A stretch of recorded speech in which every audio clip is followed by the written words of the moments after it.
The Intercessor was a 1983 production, part of the Shades of Darkness season. It's based on a short story by May Sinclair, who's also known as Mary Amelia St. Clair, who was born in 1863 and died in 1946. May Sinclair was an active suffragist, and she is known for being the first to use the term a stream of consciousness in terms of literary writing. She did 2 short collections of supernatural stories, Uncanny Tales in 1923 and The Intercessor and Other Stories in 1931. Obviously the Intercessor is taken from a second collection, and I've put a link in the description to a PDF of the book. So there's only 4 stories in it, and they're quite short, so you can actually read The Intercessor as well. The TV adaptation is very faithful to the book, and it captures the whole poignancy and tenderness of the short story.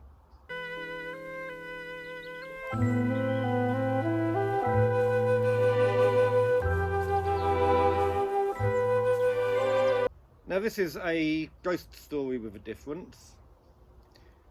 We open the programme, basically a chap called Garvin. He's writing a history of the county. We're up north somewhere, and we're probably back around the 1920s, 1930s. So he's writing a county history, and he needs somewhere to stay. And no room in the village? He's been staying in the local village, but it's right next to a kid's playground, and that's disturbing him. Kids' noise is not conducive to constructive writing. Well, the children make such a noise, it's become quite impossible to work. Now basically, he's been advised to check this farmhouse out for somewhere to stay, and he gets up there. Doesn't look like they're overly happy to see him. There's a couple of suggestions that maybe he should find a place in the village, so he has to explain why he's looking elsewhere. When he explains that he's, doesn't want children running around, the farmer's wife says very pointedly there's no chance of that here, which is really odd because she seems pregnant. Obviously so. As I explained to your husband, I don't want to be bothered by children. No fear of that here. So he's got a room at this farmhouse. The farmer, Mr. Famshaw, well, he's a really interesting character. He comes across as a really decent bloke, but also really troubled. He's also got a very strong accent, and a couple of the lines are a bit hard to make out. But that just adds to the authenticity of this. It very quickly draws you in, and you feel like you're part of what you're watching. Now, if I doesn't like what I's found, I better go. Mrs. Famshaw, well, she seems really down. She does not seem a happy woman, despite the fact that she's pregnant, which, maybe that's the cause, we don't know. But yeah, it's not a relaxing family. I have rather a lot of books. You'll be all right. There's also a niece that stays with them, Rachel, who's, I guess, does odd jobs for them. She's very good at coming out with peculiar statements. And poor old Garvin, our hero in this, just seems flummoxed whenever she speaks to him. And do you have rooms? I don't know, I'm sure. So you've got a bit of a rum setup. Buddy's got there, settles down, first night, and he can hear crying.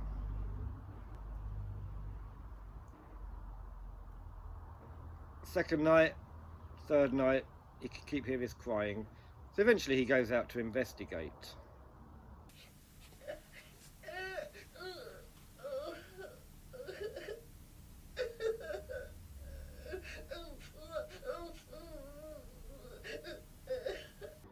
Why hasn't anybody told him about this child that's staying at the house? Is nobody going to keep it quiet? Rachel steps in with one of her sentences of wisdom. You needn't worry. She won't hurt you. Very reassuring. And then one night, he wakes up and there's something in his room. So we've got this weird little setup, and I think what is really telling about this is Garvin's attitude to the whole situation. It's very different from what you expect in a lot of ghost tales. And I don't think it's quite what the family expected either. And that's what is the turning point in making this programme so different from a lot of programmes that we've watched here on Who Gives a Folk. It really is that little bit different.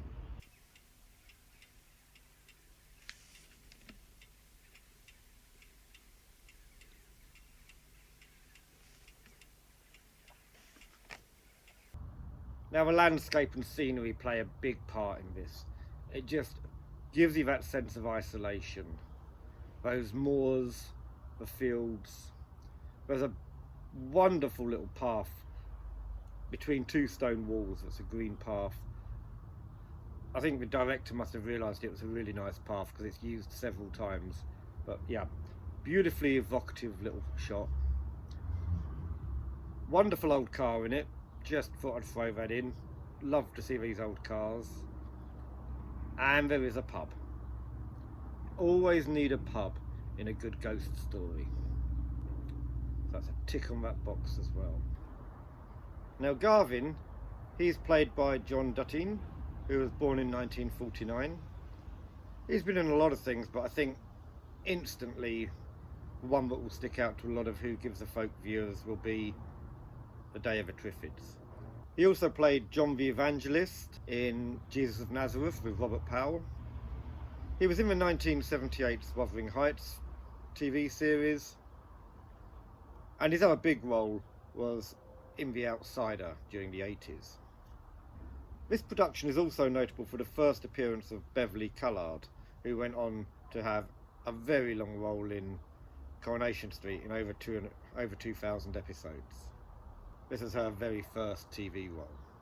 They won't show themselves to them that they're afeard. They know I'm afeard. And the missus, Rachel. Oh my God, yes, we're afeard. So you're wondering, is this spirit malevolent? What secret is it covering up? What has happened in that house? That very austere, severe-looking house? What terrors will unfold? Is that why the household seems so miserable? So scared even? This is, I think, another one of those really tender little ghost stories that crop up on BBC from time to time.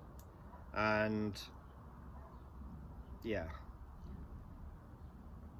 no jump scares, no gore, just emotional impact and a really satisfying watch.